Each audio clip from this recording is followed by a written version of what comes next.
Welcome to another episode of Paranormal, the New Normal, the show where we try to delve into the normal. Does it ever really happen? No, but I like it that way. I haven't been normal all my life, so why should I start now? But as always, to join me on this epic quest into normalcy, or try to at least, is my guest, Liz Entin, who is a podcaster, entrepreneur, and author, and loves to talk about the afterlife and all that good stuff, which we're going to get into all that funness. But first things first, how you doing tonight, Liz? I'm doing good, thanks. How are you? Glad to hear. It's been a busy freaking day for me. I literally just finished putting together a dog kennel so my dogs won't be interrupting this podcast like they normally do. Listeners, that's good for you. But yeah, I unfortunately can't promise the same about my dog, so I will do my best to make sure he doesn't. But yeah, he's a noisy little guy. So sometimes. Yeah. I have two North American Mastiffs, so trust me, they make noise. Okay. I have a small pug chihuahua mix, but he is pretty attention demanding, so. Oh, trust me, my grandfather once had a poodle who sounded like a lion when he was pissed off. So I can believe it. But well, Liz, the first question I ask everybody on this show is, what got you into the paranormal, supernatural, spiritual world? Okay, so definitely like a little bit of a sad story, but my dad passed in 2015. I am basically raised an atheist, culturally Jewish, but atheist. And I kind of took a shot in the dark and decided to see, was there any scientific evidence that could survive death in some way? And just a quick Google search just opened up. I didn't just do one Google search and then change my mind, but it opened the first door to a bit of evidence that there's something going on. So, well, I am sorry to hear that 100% because my dad passed away in 2017, so I know exactly what that's like, and it's not a good feeling. It's horrible. I'm so sorry. Yeah, it's terrible. Oh, it is. It's literally like my best friend in the world before I met my wife. But he was literally my best friend in the world, and it's sad. It's sad. And then losing any parent is sad, I'm sure. Would it have been the same if I lost my mother? I don't know to this day, but we're not going to get into that. Okay. That's like another topic, yeah. But, well, the second question, so that's what got you into it. And so coming into it, yeah, I can talk about what I found when I first Googled if you want, but that was the initial. Well, I'm sure we're going to get into that. Okay. I'm sure we're going to get into that in a little bit, I'm sure, anyway. But okay. The second question I ask anybody, and I like to ask this in the beginning because it always is a great way to open conversations, is have you had any experiences with any paranormal creatures, whether they be ghosts, spirits, extraterrestrials, or even the less likely but always loved cryptids? I think so. I think that's the most reasonable conclusion, is that I don't know if I call them paranormal creatures. I think our science just hasn't explained it yet, so we use the umbrella word paranormal. But I think I've had communications with loved ones who passed away. I can also go into the details. Oh, well, please do. Whichever one you feel is the most authenticating, I guess, be the best word. Yeah, evidential. Yeah. Do you want me to tell a specific story, or? Oh, be my guest. That's what this show is all about. Great. Okay. I wasn't sure if after the two questions, then you go into questions of stories. Okay. So I can do a few. Well, I'll tell one about where I think I had possibly personal, first with my dog and then with my dad, or actually first with my cat. So I had a dog and cat who sadly passed away, but they're about the same age. We called them the twins. They were the same size, same color. And if I saw one out of the corner of my eye, I couldn't tell which one was which. And my cat had recently passed. My dog, Peanut, was still living. And I just kind of am working on my bed, look out of the corner of my eye, and I see Peanut running around the corner. But then I look at my feet and Peanut was still sitting on my feet. So I was like, oh, that's weird. And again, when both were living, if I saw one out of the corner of my eye, I couldn't tell which was which. And then right after I thought I saw that, oh, I'm so sorry. I had everything. I'm sorry about that. I had everything on Do Not Disturb, and I don't know why the call came through. I'm sorry about that. See, that was a paranormal call, right? There you go. So sorry. Can you hear me still? Oh, yeah. Perfect. Give me 1 second because I'm not hearing you. Let me fix this because I think it. Sorry, I hate to do this live. I'm going to still talk while I take my phone. That's my light and put it off onto Do Not Disturb, which I had on. So good. Sorry about that. There you go. Okay, we'll say that was a call from the other side. Read Cal Cooper's books. He does telephone calls from the other side. There you go. So, okay. So as I was saying, so I saw the animal. I couldn't tell which was which run around the corner, and then I looked closely, and my dog was still sitting on my feet, and I was like, okay, that. I must have just imagined. And then she was looking the same direction I thought I saw my cat run.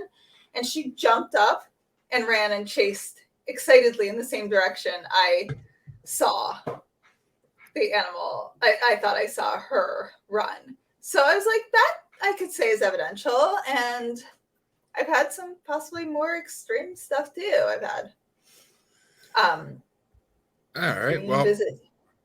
Oh. Dream visit. That's something possibly, yeah. Let me ask you it this way. What experience is your most compelling evidence of an afterlife? My personal experience, I'd say when it all comes together, but I can give a dream, one that was verified. Again, animals. I seem to get more verified with animals, but I also gave a medium reading once, even though I'm not a medium 99.9% of the time. Okay, well, I want to hear about both these, but let's start with the dream. The dream. Okay, so I had potential dream visits from my dad, but they weren't verified. Then again, this cat, I was half falling asleep. And I felt like, when you're in that hypnagogic state, like half asleep, half awake, and you kind of are semi-dreaming, but you realize you're starting to fall asleep dreaming. I felt I was doing that. And I very strongly saw my cat, who had just recently passed, my cat Simba. And I felt her there very strong. And I said to her, Simba, I can't fully tell if I'm dreaming or if this is possibly genuine. I don't necessarily really believe this. If this is genuine, I need some verification. So I wake up the next morning and there's a message from a psychic medium I'm friends with. And they said, did you possibly, they weren't good friends at this point, and I hadn't told them anything about my animals that I'd lost, and I hadn't really posted on social media. And they said in the message, did you have a kind of orange cream colored cat that followed you around like a dog and was obsessed with food? I was like, yes.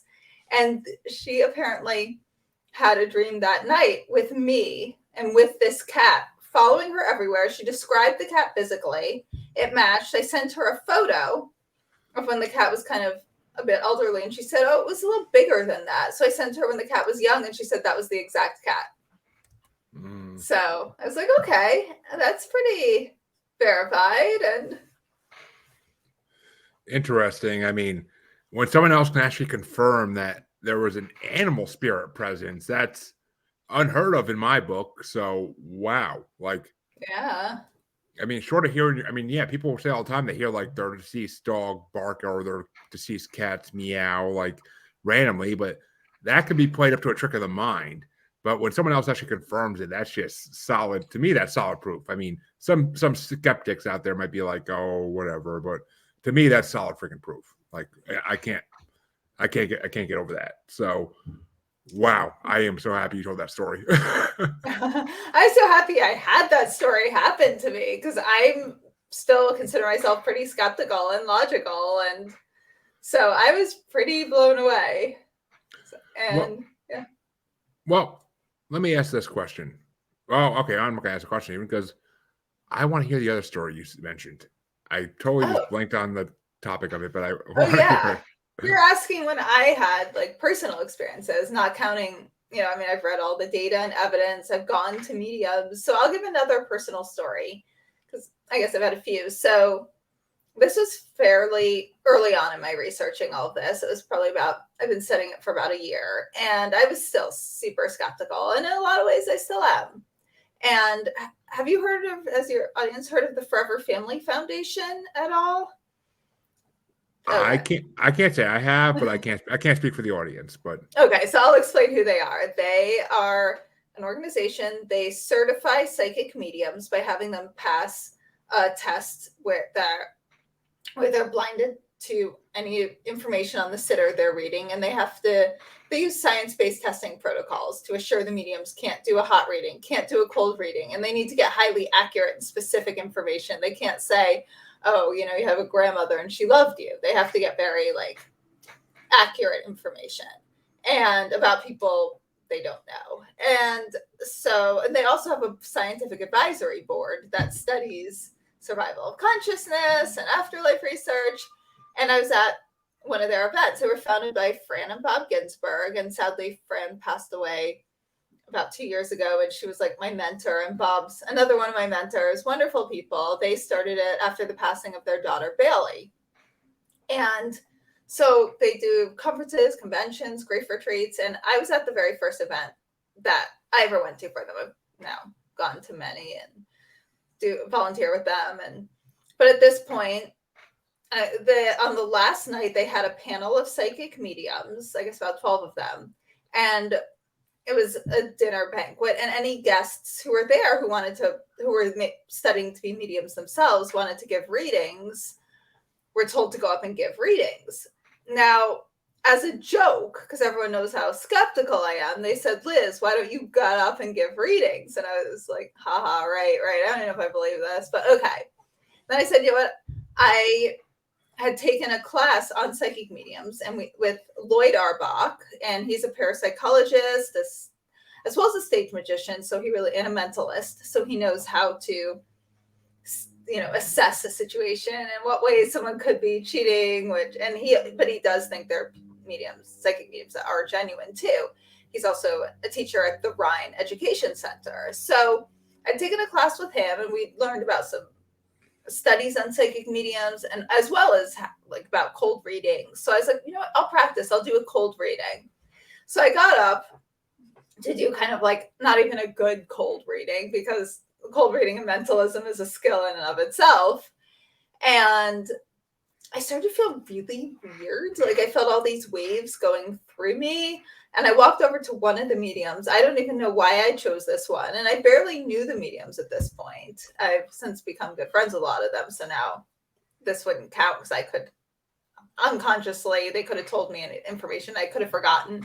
And I felt all these waves pouring through me. And at one point I felt all the waves build up in my heart and explode there, and build up in my heart and explode there. And I said, did someone die of a heart attack? And he was like, yes. And then I felt the same thing happen in my head. And it was they'd build up and burst and build up and burst. I was like, someone died. Would that be an aneurysm? And he was like, yes. And it was so weird. And the waves were just going through me, and I was getting accurate information. I can't do this normally. So I don't even know. That's where I was just like, what the fuck? This is so weird. So I don't know what to even say beyond that. It happened. That's incredible. I mean, I know so many psychic mediums now, and I still have never had to this day I've had premonitions that didn't mean shit, but I mean, other than that, I never had any other type of experience like that. So to me, that's all inspiring. I would love to have an experience like that. I really would. It's just something that I would love to be. I would love to be able to be a psychic medium. I truly would. Yeah, I mean, I can't normally. I would love to too. Actually, my dream, I'd love to be able to have out-of-body experiences. I think if I could choose one of the abilities, I think it would be out-of-body. Medium would be pretty great, but out-of-body, I think, would be my first choice. Yeah. I don't know if I'd rather do out-of-body or astral projection. That to me is the same thing. It is and it isn't. And it's not? an out of body Wait, how is experience. it not? An out of body experience. I mean, I'm no freaking expert in the subject. Talk to my buddy Vincent Field if you really want someone on your show who knows about this stuff. Yeah, But I do. an out of body Vincent Field. He's an author. He wrote a book about astral projection and not out of body experience, astral projection and lucid dreaming. He wrote a book about it. He's a really good. He's amazing. Yeah. Also, I'll shoot you his Facebook page. He's a good guy. But an out of body experience means you have no control. It means you're just out of your body. Astral projection means you have complete control about where you go and what you're looking for. Oh, I didn't know there was a difference. Okay, astral projection. That's what I'd want. Yeah, Yes. I mean, astral projection is when like they show like the cartoon clips they show of like someone's like that's alive like projecting into someone else's room when they're sleeping. Like if someone you love or whatever. Not trying to show this in a creepy way, but I mean, yeah, you just have more control with astral projection. With out of body experience, it's usually just like, oh, I died for a second, I came up with my body and then went back down. Like that's usually what an out of body experience is. Like it's not a prolonged thing. Usually there are exceptions. I've heard exceptions, but I mean, astral projection is usually one of my co-hosts of my other podcast, Global Strangeness. She took classes during COVID on how to astral project, and she's supposed, according to her, she's gotten pretty good at it.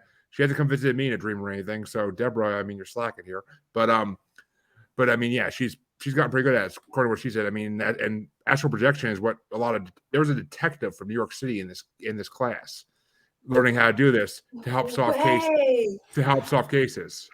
I want to talk to that detective. They probably keep it secret that they do this, but that's amazing. Seriously?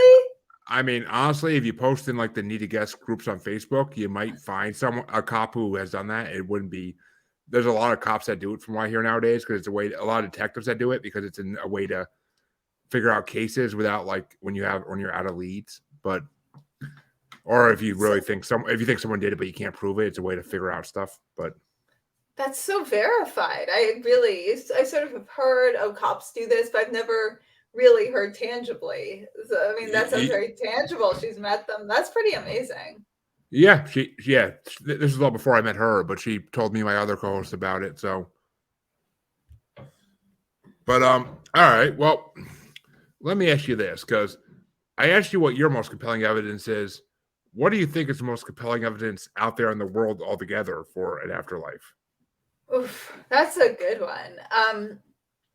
It's really hard to pick one because it's kind of when they all come together. If you have one thing, you could maybe explain it away or just say, there's going to be an answer for this. But when you take near-death experiences, mediumship, when you get up to the quintuple blinded studies and research on them, not just people who make claims, but when they're actually being studied in blinded, controlled settings and getting highly accurate information, when mediums then are getting their brains scanned and their brain activity is just mind-blowing and fairly abnormal, and then cases of kids with past life memories.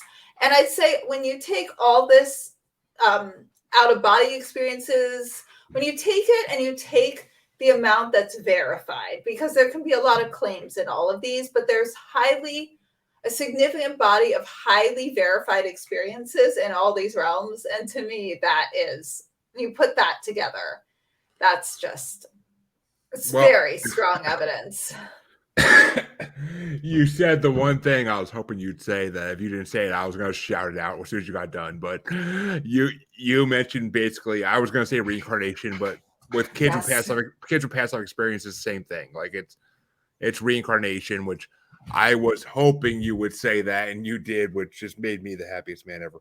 But I'm going to make you even happier then. That was the very first body of evidence I found that made me think something's going on, was cases of kids with past life memories. Dr. Jim Tucker, are you into reincarnation? You know Dr. Jim Tucker and Dr. Ian Stevenson? I don't know any doctors who do or study reincarnation by name, but I've seen a lot of documentaries on it. If you're fascinated by this, you're gonna just delve in. You're gonna love them. Dr.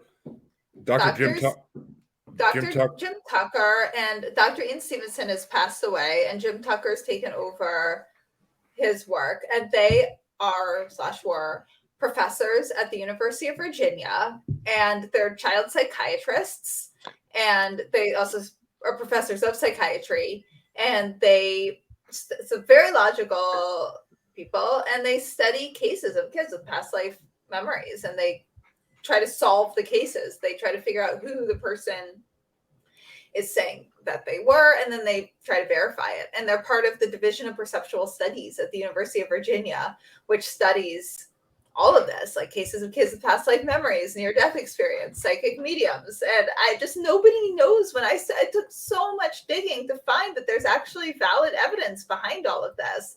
And when I found this is just the most life-changing thing. And so, yeah, I mean, like, I can tell one of the craziest stories that just blew my mind. If you're into reincarnation, do you want me to tell you a crazy story that Dr. Tucker studied? Oh, we love crazy stories in this podcast, so please go ahead. Okay, so this is his most famous case, and apparently the one that convinced Dr. Jim Tucker that something was going on. It's the James Leininger case, and it's a little boy. Most of the kids, almost all of them, have memories until they're about 5 years old, and then they just forget them. So this little boy was probably about 2, 3, 4, and he kept like playing with these toy airplanes and like crying, and he was having nightmares. You know the story. I do, but please go ahead for my listeners. Okay. And his parents, he would wake up in the night screaming like, "Plane on fire, little man go down, plane on fire, little man go down." And the parents had no idea what was going on. So they found Dr. Jim Tucker, who researched the case. I guess they thought maybe, I don't remember if they thought it was a past life and that's why they brought in Dr. Jim Tucker, or they just found a child psychiatrist. But what Dr. Tucker noticed is that the way he was playing, as well as his nightmares, when he played the games with the planes crashing repeatedly, it was the way a child actually plays out unprocessed trauma. Usually trauma that they see in this lifetime. Like if they were to witness a violent crime, that's, for example, how this child was playing. And then through many, many fascinating evidential details, they trace him back to a pilot who passed away in World War II. And it gets to the point where he ends up, one part was he had these 3 dolls. One had, I might have the hair colors wrong, one had like black hair, one had blonde hair, and one had red hair. And he gave them each a name. So fast forward, Dr. Tucker traces him to this man who passed away in World War II as a fighter pilot. And he met with the sister of this man who was now elderly. He met with his Air Force troop. When he met with his sister, they shared memories of the family. The sister was like, "I don't know what's going on, but he knows stuff related to our family." When he met with the Air Force troop, now elderly men, they also shared memories. And the child, the names of the dolls had corresponded with names of men in his troop, and the hair colors matched. Like, let's say there was like a Tom who had red hair. His doll was named Tom, and there was a Tom in his troop, and all 3 of them matched. So that was just a tiny drop of evidence of the craziest case. Like, I still remember when I first read that case early on my grief, hoping this was true, and it was life-changing. Yes, I see that. I've heard other podcasts where that story's talked about. That's why I know it.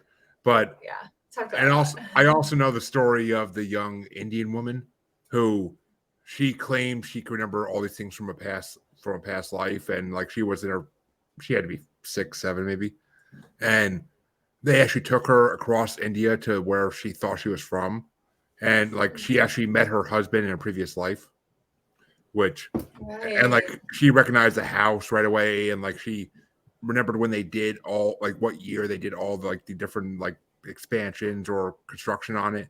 So it's just that those 2 stories together make me believe in reincarnation more than anything in this world. And these are 2 of multiple cases written by Dr. Stevenson and Dr. Tucker. It's just unbelievable. Yeah.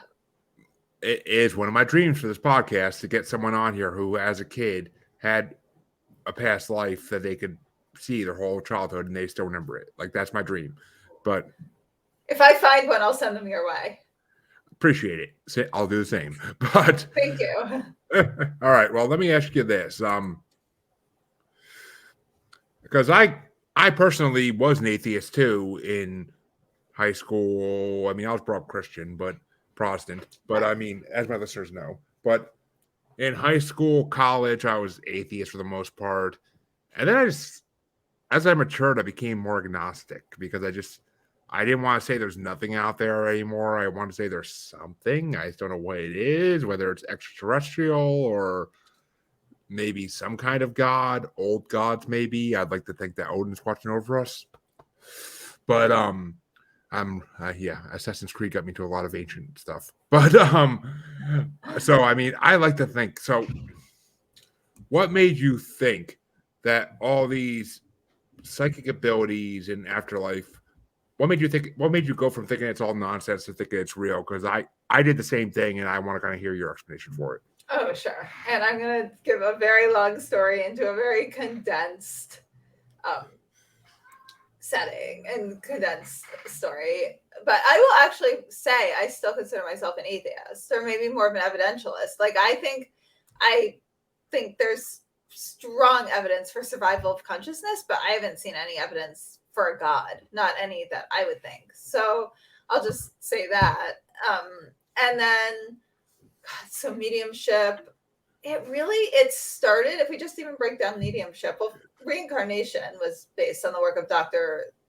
Tucker and Stevenson. So if we get into mediumship, also the Division of Perceptual Studies at the University of Virginia studies mediumship. There's the Windbridge Institute, Dr. Julie Beischel and Mark Bacuzzi.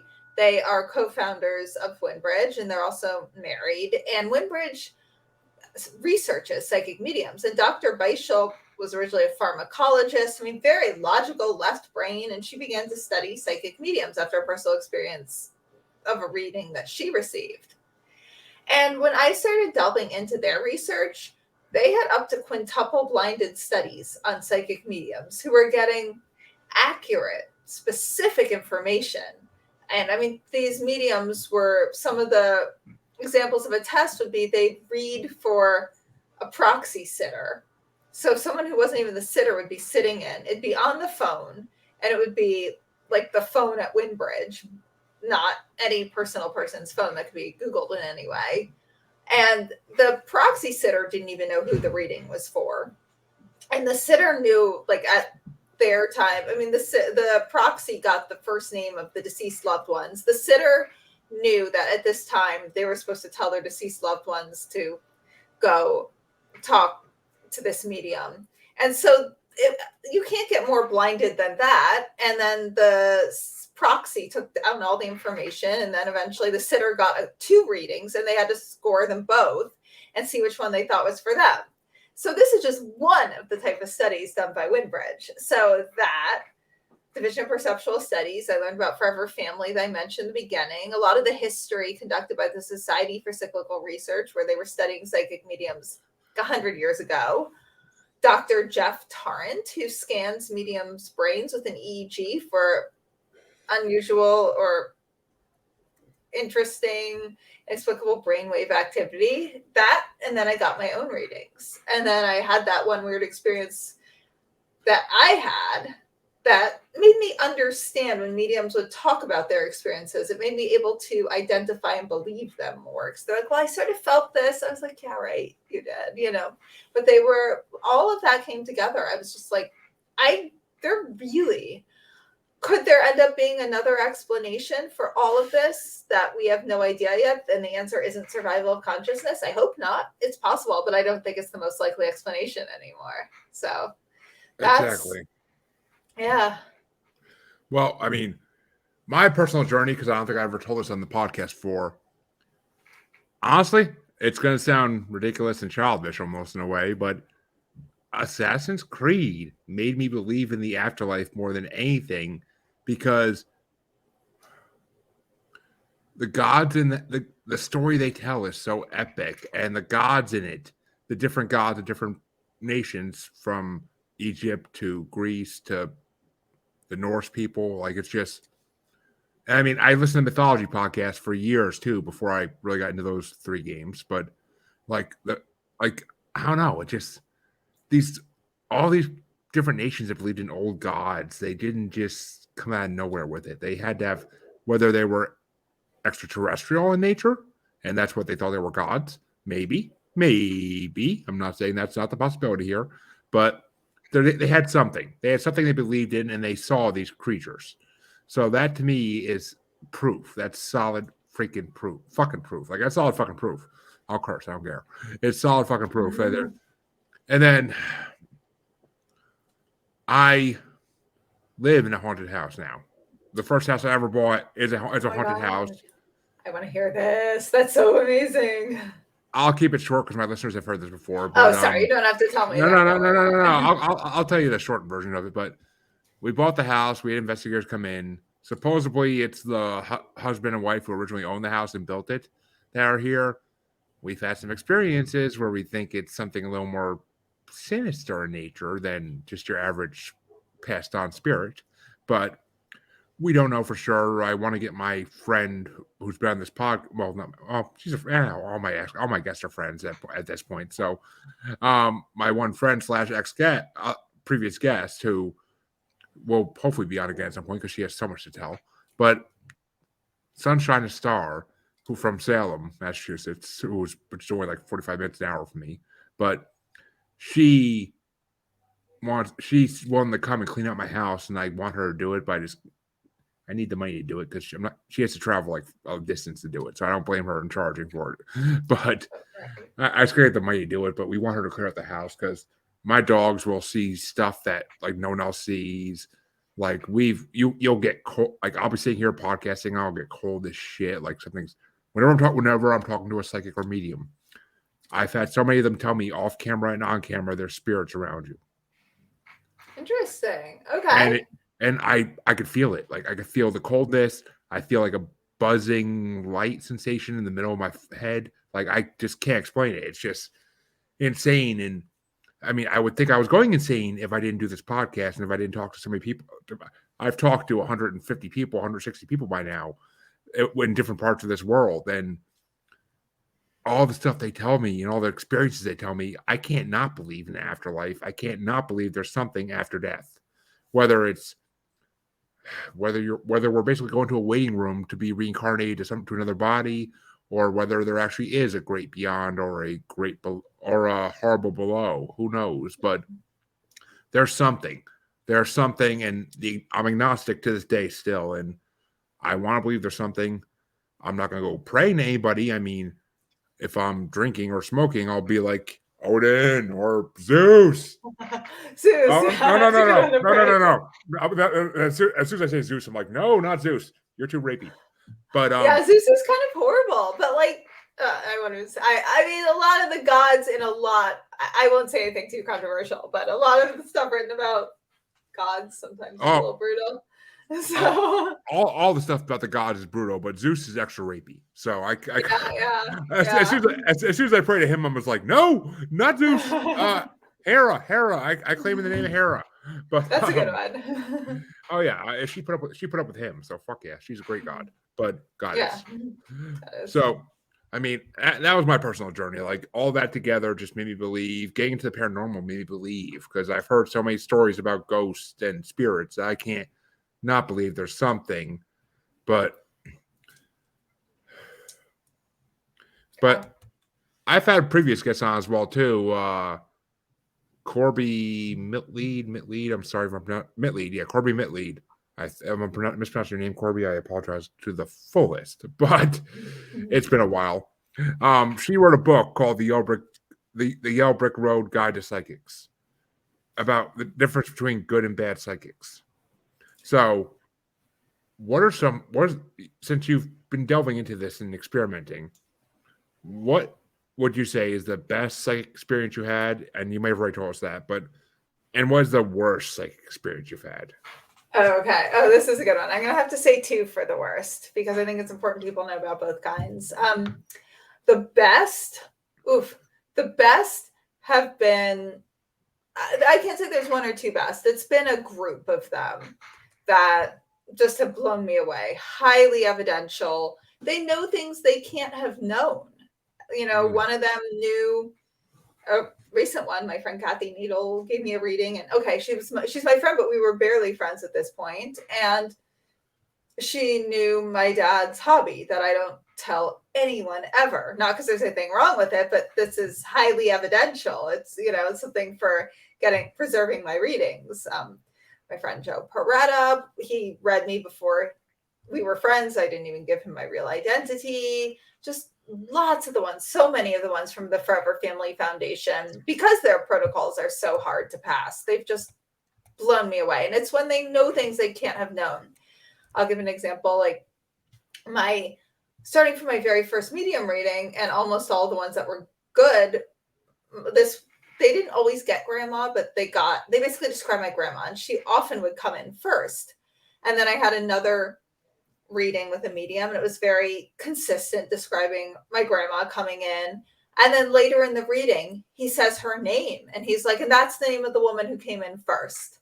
So it's when things like that happen. Another, like my uncle Bobby on my dad's side sadly passed away too. So my dad had me a lot later in life. So he's like the age of my friends' grandpas, like my friends my age. I have friends all different ages, but he's the age of my friends' grandparents, who my age. And this one medium was like, oh, your dad says he's hanging out with Bobby. She didn't get Bobby had passed away. She's like, so tell Bobby that he's around him. I'm like, that's my uncle. He passed. Like, that makes sense. And so it's a lot when you get mediums like that. They just know facts. They know memories. They know things you did together. I've had some know things that I didn't know that I verified later and turned out to be right. So those I'd say are the best readings. They don't know who you are. You give a fake identity and they know a lot of facts that someone can't just know. And it's not general.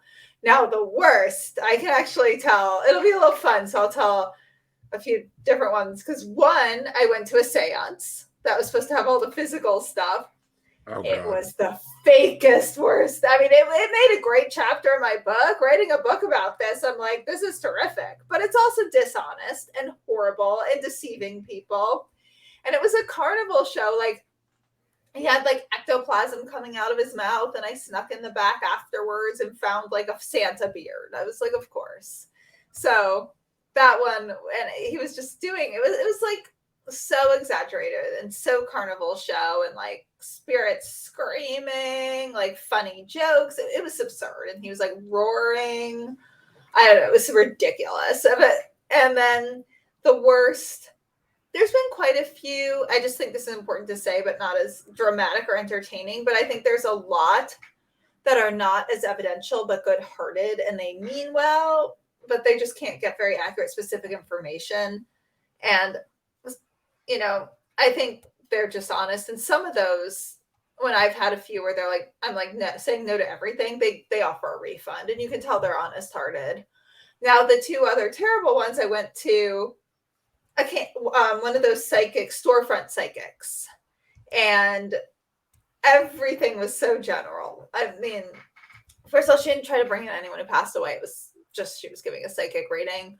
But if you listen, she says things that very clearly would apply to anybody who looks like me, like 20s at the time, living in New York. Like, I was stressed out. I was tired. A lot of generalizations. Some things were wrong, but would apply to a lot of people, especially ones going to see a psychic. She said, like, all my friends are untrustworthy and everyone gossips behind each other's back, which are not my friends. I don't hang out with people like that, but I've cleared those people out of my life very happily. But that's a reasonable thing. And then a thing that she said is something where you'll say two different things, and people who believe this, you want to remember the good. So she brought money, and she said, you're really good at money. It comes in, you save it, invest. And then later she's like, money comes in one hand and out the other. And so they're talking really fast. So your brain is going to pick up on what you relate to, and you walk out remembering that. But, and then the closure was, she said she basically was like saying I was supposed to be married by this point, and the reason I wasn't, she went through basically a typical breakup. She's like, you were with a guy and you tried to make it work and it didn't, and you tried a little bit again, And so, but it didn't work. I mean, I don't know a single person who hasn't had a relationship like that by the time they're in their late 20s. And then she was like, but he left a bad energy on you. I have a solution. Here's candles that will clear the energy, and they're $300. So stay away. That right there. In Corby's book, and she said in my podcast, that's one of the, if they're asking you to spend an exorbitant amount of money on candles specifically, but anything like that, candles, crystals, they're as fake as a freaking New York City hooker's earrings. Like, that's just the way it goes. Like, they're so fake. Like, they're just fake. Like, it's just, and that drives me nuts because people want to believe. Like, people just believe. Like Mulder said, we want to believe things, but people like that freaking ruin it. Yeah.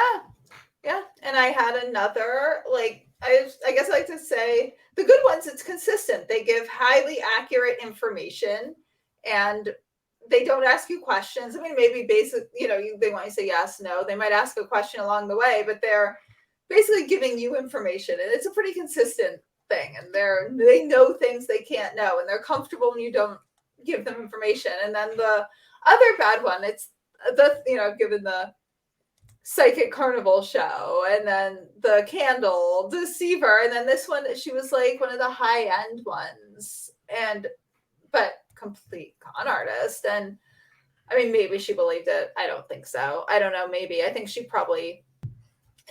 like intuitive, but then when she was like, I expected her to get evidence, she didn't know what to do because she was just everything she was saying, I was saying no to. And she's like, well, what do you want out of this reading? I was like, tangible evidence that we survived bodily death, and you to know things that would verify that, And so she was like, oh, and then in the end, I mean, I said no to everything she said. And she was like trying to fill the time instead of giving me a refund, but she should have done. And I didn't ask for it because I was also knew I was researching, and I was like, I gotta learn this. And this is it was early on. I was like, this is what I thought most of them would be, but most of them were not this. And she said, in the end, I mean, she just like, it was filled. She was like talking about like how my dad, I had to tell her I lost my dad finally, how I need to be more trusting. And he's saying that I need to learn to trust. And she was saying, when you try to put mediums into a proving situation, it never works. I'm like, oh, bullshit. There's like quintuple blinded studies. If that was true, no mediums would pass. And then one of her final lines after like filling it with like chants and prayers, I mean, just desperate to fill the hour. She was like, it's so funny, you came into this wanting me to prove it, but the whole point is about you not needing proof, but knowing for yourself. I was like, oh, It's like, can you spout a bigger mouth of bullshit than that? Oh, she's like, maybe if you offer me $300 candles to top it off, that might be the one bigger mouth of bullshit. Oh my God. Like, oh my fucking God. Like, I would have had her crying by the end of the fucking night.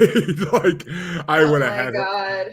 Like, I would have had her crying. Like, because like, I never had a psychic reading. And thank you, Brian. I'm glad you're enjoying it tonight again. And we do rock. I mean, what can I say? But with mediums, it is hit and miss. Like, see, I say this all the time on this show and other shows I'm on, but I grew up in the 90s when psychics were something that they had a little storefront in the front of their house, and I was brought up like, don't trust them. They're all just trying to like steal your money. They're gypsies, which I hate that word, but they're gypsies. They're scam artists. Like, that's all I heard growing up, and that's all like TV shows did, like Fresh Prince and other TV shows. They showed them as scam artists. But when I started this podcast, the first medium I brought on, I don't remember who it was off the top of my head, but they made me believer, and then each one that came on after that, and I've had a good dozen of them now at least. They all make me more believing because they are all talented in their skill, and they've done the same thing to me after shows. Like when the camera goes off, they all of a sudden will say like, something's coming through for you. or even some of them have even done it on camera. If you listen to the right episodes, you'll hear it. But they even they'll know things about me that you can figure out these things about me by Googling me. Even like, there's no way to figure out these things about my past, my family. There's no way. Like you Google me, nothing. You Google me, my podcast will come up. That's it. Like my podcasting career, that's all come up. Nothing else comes up. I don't have a criminal record. I've been in the paper for shit. So okay. like it's the way it goes. And like, did they know something? And I can't figure out why. And it makes me believe in them. But yeah.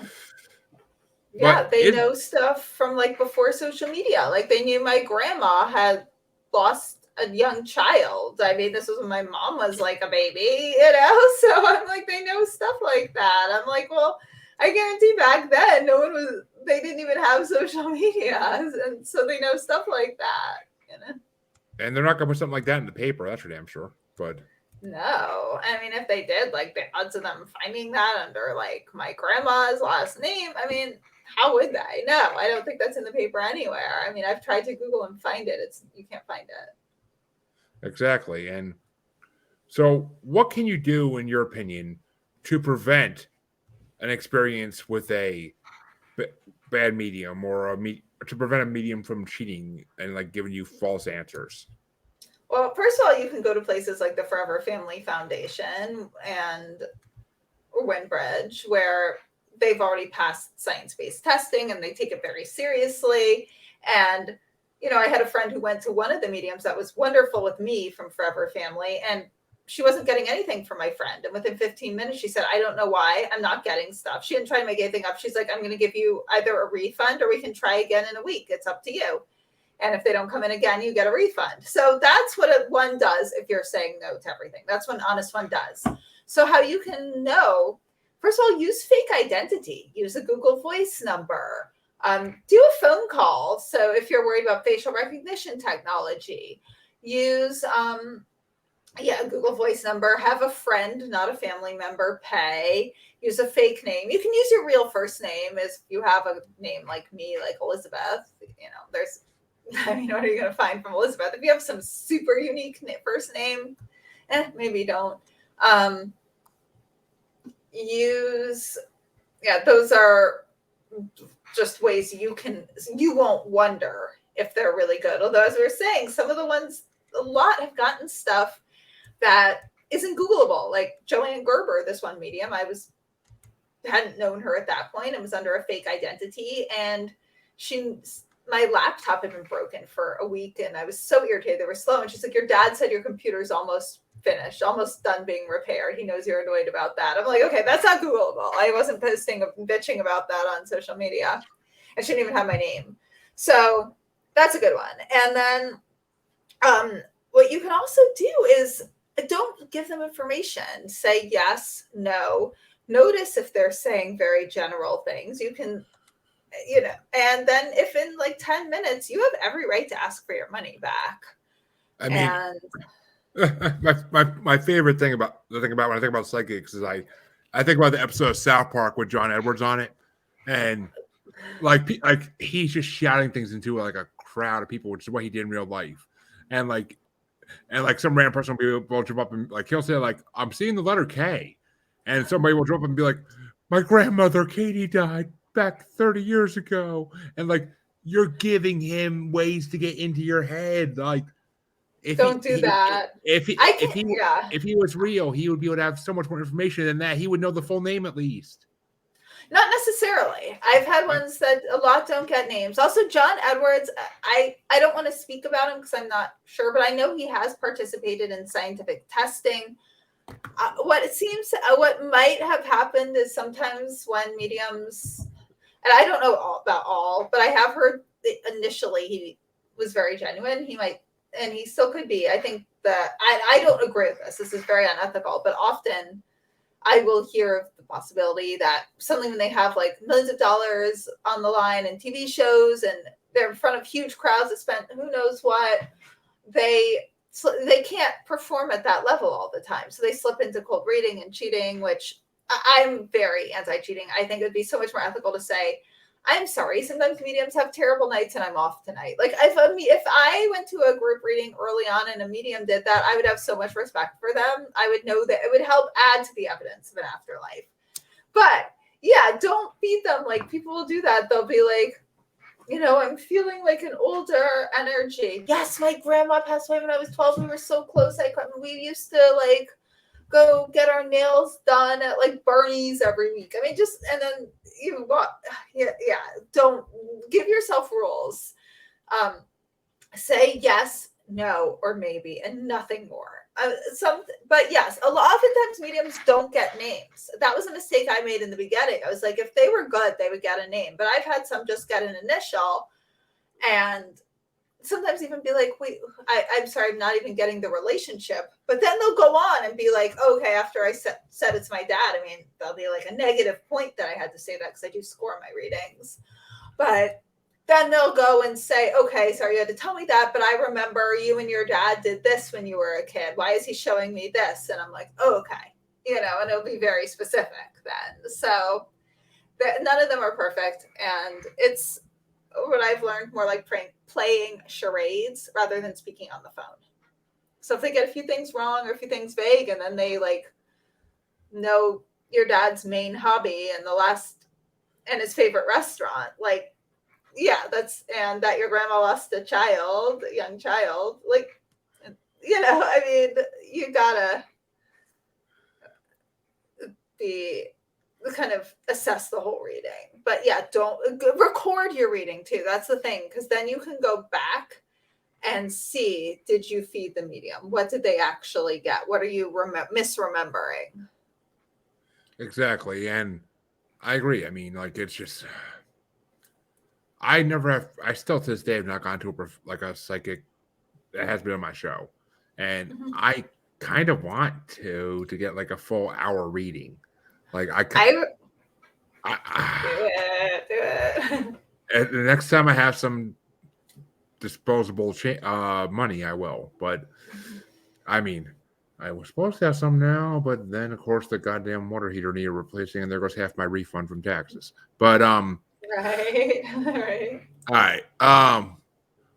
I got one more question paranormal, and then one more question that's not paranormal at all, but I'm kind of curious. But so to sum it all up for paranormal side, what do you think happens after we die? Oh my God.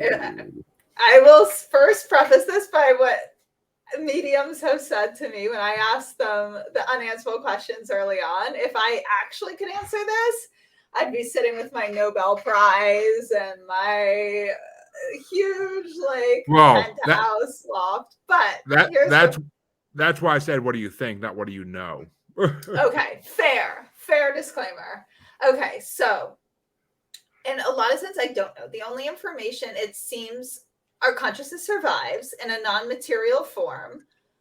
What happens after like 10,000 years? We don't know. What happens in 1 trillion years? What happens after the big crunch? We don't know. It definitely seems that our consciousness survives and we continue in a lot of ways outside of a body. If I could guess, it would be something.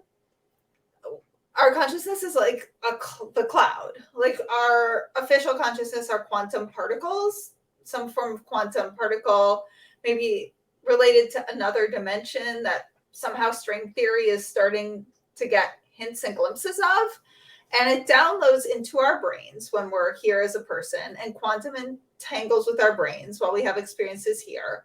And when our body dies, all the information and data and experiences as a person goes back into our full non-physical selves, and it downloads into other bodies at different times. I would guess on other planets too. I mean, we live in a huge universe, possibly a multiverse. There are multiple Goldilocks planets. There's no way Earth is the only one with intelligent life. And we don't know yet what mechanism this consciousness is made up of. I'm most likely some form of like vibrational quantum particle that's even more like complex than molecules and atoms and all the stuff we really have discovered fairly recently. And there seems to be a part of our brains called microtubules. And this is discovered by Dr. Stuart Hameroff and Sir Roger Penrose, and they are Nobel Prize winning physicists. One of them, or maybe both of them, worked with Stephen Hawking, and they found a part of our brains and bodies that seem able to quantum entangle with information. I am not smart enough to fully understand it. I wish I was. That's why I'm explaining it the best I can, just because I'm not that smart.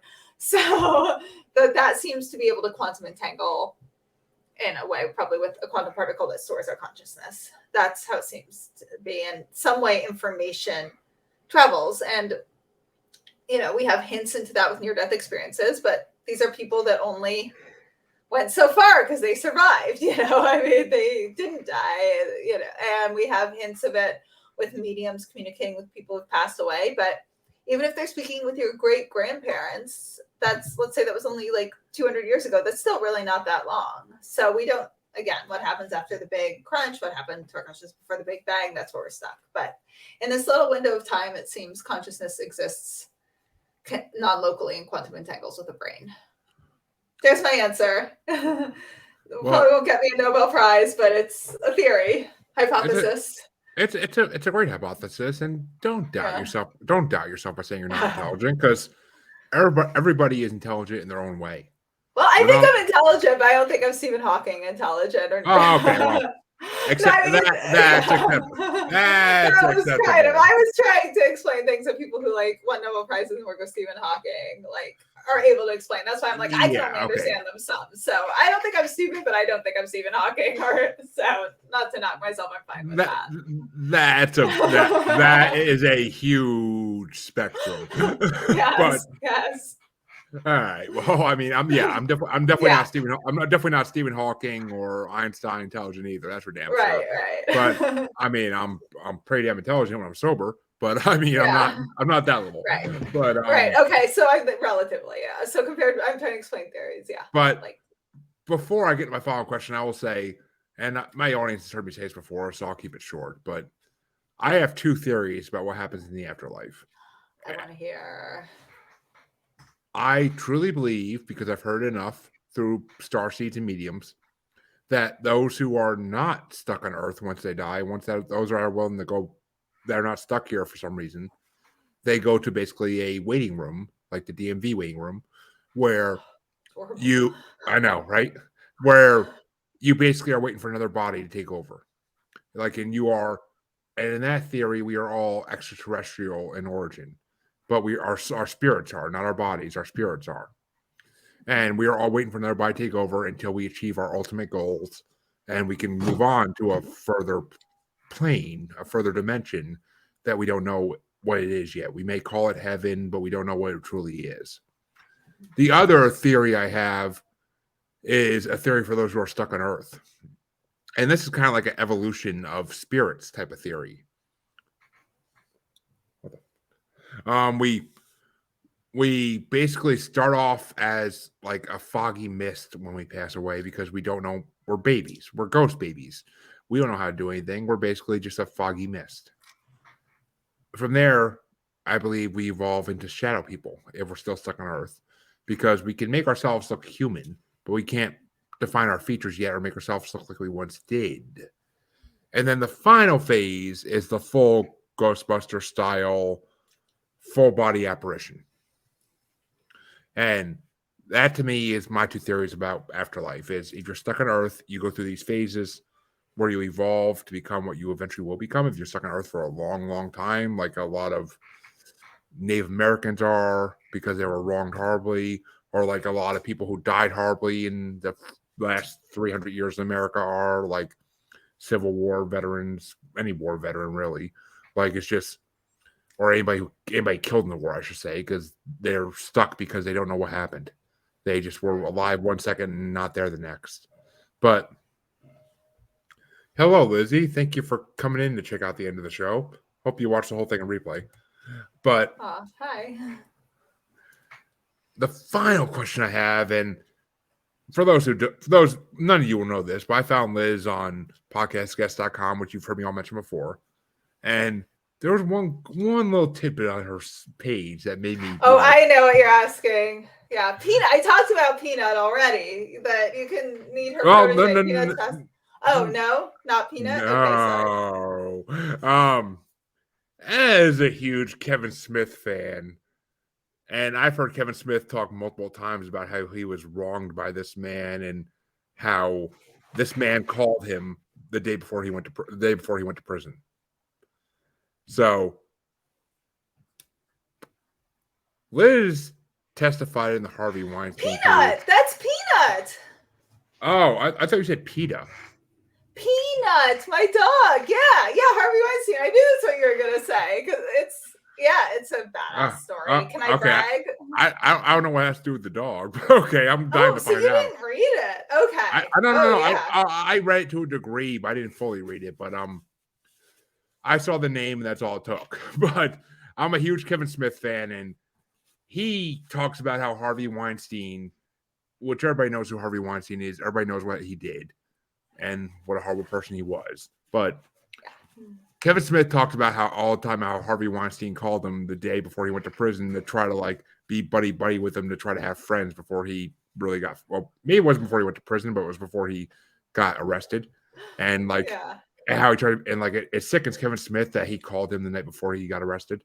But you testified in his case, and I'm kind of dying to hear about that. And it's not paranormal at all, but I'm on to end the show with it because it's freaking amazing. Oh, it's paranormal because I'm gonna have Peanut haunt him. Okay, so I don't want to like tell all the part of my friend's story because that's not mine to tell. But I was doing a summer internship in fashion in New York, where I grew up from one of my friends. My roommate was his assistant, and I don't have a right to go into her story, but she was sexually assaulted by him. At the same time, my dog, Peanut, lived in the apartment with us. A Chihuahua. Peanut's a Chihuahua, like pug Chihuahua mix, 12 pounds. One point, Harvey like broke into our apartment. I was at work that day. I wasn't there. But Peanut chased him all around and was chasing him, this like 12-pound sweetest Chihuahua. He was running in like terror from her. So I testify. I'm going to save this. Like, I think bragging is really crass, but I'll save this as my bragging, right? Like, I basically ripped his lawyer a new one, and that went viral.